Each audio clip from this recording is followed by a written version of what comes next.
আসসালামু আলাইকুম। উম্মেস ওয়ার্ল্ডে সবাইকে স্বাগতম। এই রমজান মাসে সবসময় মন চায় একটু ভর্তা দিয়ে ভাত খেতে। নানা রকম ভর্তা দিয়ে ভাত খেতে সবারই ইচ্ছে করে।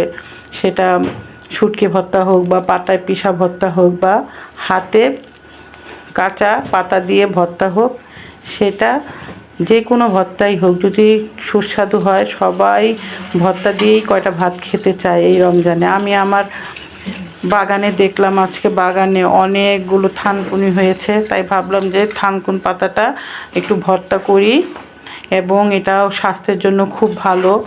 এই রমজান মাসে প্রচুর গরম পড়ছে, এখন এটা দিয়ে ভাত খেলে শরীরটা খুব ভালো থাকে, ঠান্ডা থাকবে।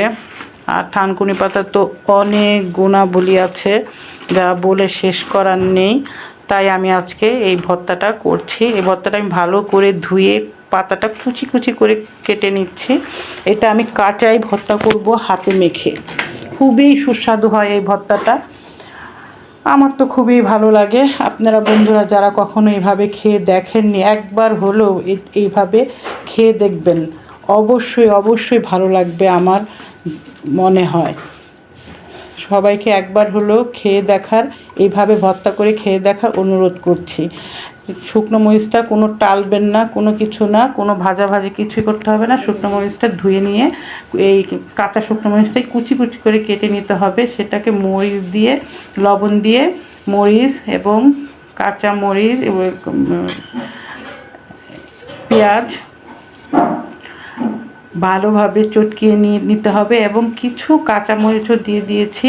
এটা শুধু কাঁচামরিচ দিয়েও করলে ভালো হয়, তবে এটা শুকনো মরিচের সাথে খেলে খুব ভালো লাগে।